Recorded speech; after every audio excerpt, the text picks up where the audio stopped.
دو گزارشیں کرتا ہوں.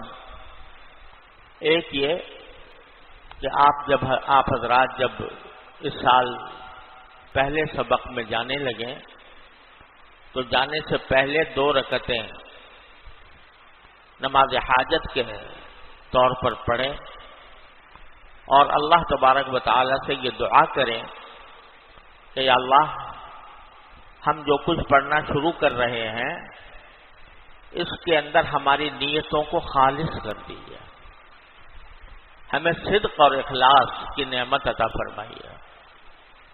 صدق و اخلاص کے ساتھ پڑھیں اور ہمارے پڑھنے کی نیت بھی صحیح ہو اور طریقہ بھی صحیح ہو. یہ 2 رکعتیں پڑھ کر اللہ تعالیٰ سے دعا کر کے پھر تعلیم کا آغاز کریں. اور ہر روز صبح کو نماز فجر کے بعد اللہ تبارک و تعالی سے جو مسنون دعا ہے وہ بھی کریں.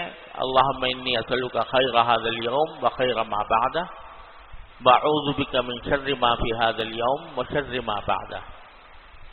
اور ساتھ ہی روزانہ یہ دعا کریں کہ یا اللہ آج کا دن جو ہم نے شروع کیا ہے وہ آپ کی رضا کامل کے مطابق گزرے، ہمارا عمل سنت کے مطابق ہو اور اخلاص کے ساتھ ہو، آپ کی رضا کامل کے لیے ہو. یہ کرنے کے بعد پھر سبق میں جائیں. اور بھائی ایک اور بات یہ ہے، میرے شیخ حضرت عارفی قدس اللہ تعالیٰ سرہ اللہ تعالیٰ ان کے درجات بلند فرمائیں، وہ فرماتے تھے کہ جب سبق پڑھنے کے لیے جا رہے ہو، جو راستے میں وقت گزرتا ہے اس وقت کے اندر بھی کوئی ذکر کرتے ہوئے جاؤ.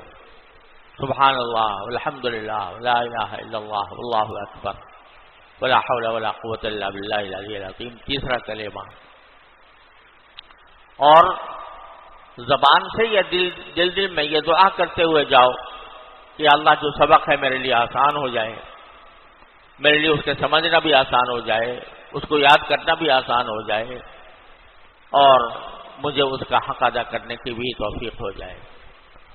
یہ چند چٹکلے ہیں، بظاہر مختصر بات ہے اور کوئی مشکل بھی نہیں ہے اور کوئی وقت بھی اس پر صرف نہیں ہوتا، لیکن جب اللہ تبارک جلالہ کے ساتھ تعلق قائم کر کے اس کا ذکر کر کے اس کی بارگاہ میں دعا گو ہو کر جب آپ سبق میں جاؤ گے، چاہے پڑھنے کے لیے چاہے پڑھانے کے لیے، تو انشاءاللہ اللہ تبارک و تعالیٰ کی طرف سے توفیق کے دروازے کھلیں گے اور اللہ تعالیٰ شرح صدر کی نعمت سے نوازے گا.